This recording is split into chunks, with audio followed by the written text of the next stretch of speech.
Hey, have you ever been to Vijaypura?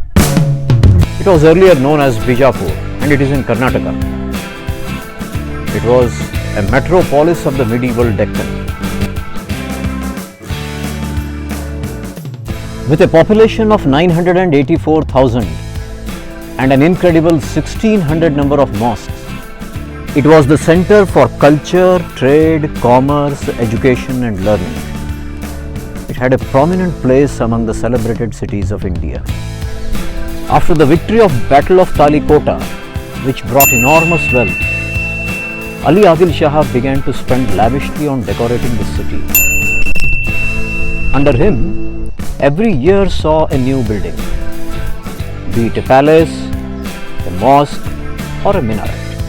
Apart from this, if the reports of 1819 are to be believed, there were 700 wells with steps called as baudis and 300 wells without steps called as kuan, and there were some towers which were 25 to 40 feet in height which were called as ganj.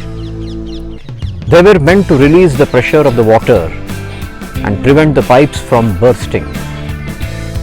It also allowed the dirt to settle in the pipes and made clear water reach every corner of the city. Gol Gumbaz. It means a round dome. It is the tomb of Muhammad Adil Shah that he had planned before his death. With 18,000 square feet in area, it is bigger than the Parthenon of Greece. It is so indigenously planned to convert his square hall into a circular one at the top, to distribute the entire weight of the dome onto the four walls by dividing it into 8 angles. The dome is the biggest in Asia and the second biggest in the world. It is 10 feet in thickness and is placed 12 feet away from the inner circle so as to distribute the entire weight of the dome onto the four walls. The conversion of a square hall into an octagonal one while going top and finally into a circle is a great engineering accomplishment. What makes it famous all over the world is the Whispering Gallery, which you can reach through the enclosed staircases on all the 4 sides. The Whispering Gallery itself gets its name because of the mild sound that reverberates. Thus, Muhammad Adil Shah gave the world a marvelous and great engineering structure exhibiting the skills of the medieval India, which has won the admiration even from the modern day engineers.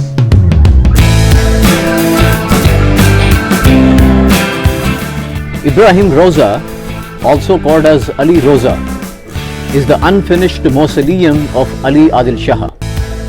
The large basement upon which the entire structure stands is 215 square feet in area. Ali Adil Shah wanted to build a mausoleum of unmatched architectural quality. It was planned to build 12 arches horizontally as well as vertically around the tomb of Ali Adil Shah.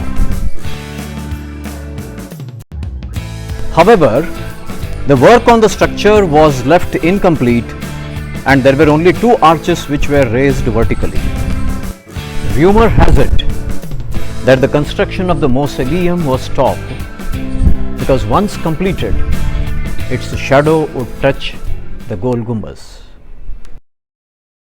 Ali Adil Shah was murdered by his father Ibrahim Adil Shah. The motive available in history is that the pride came in between the father and the son.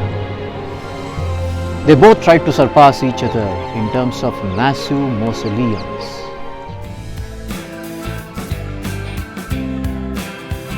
Ibrahim Roza is another valuable and most stylish architectural example of the Adil Shahis.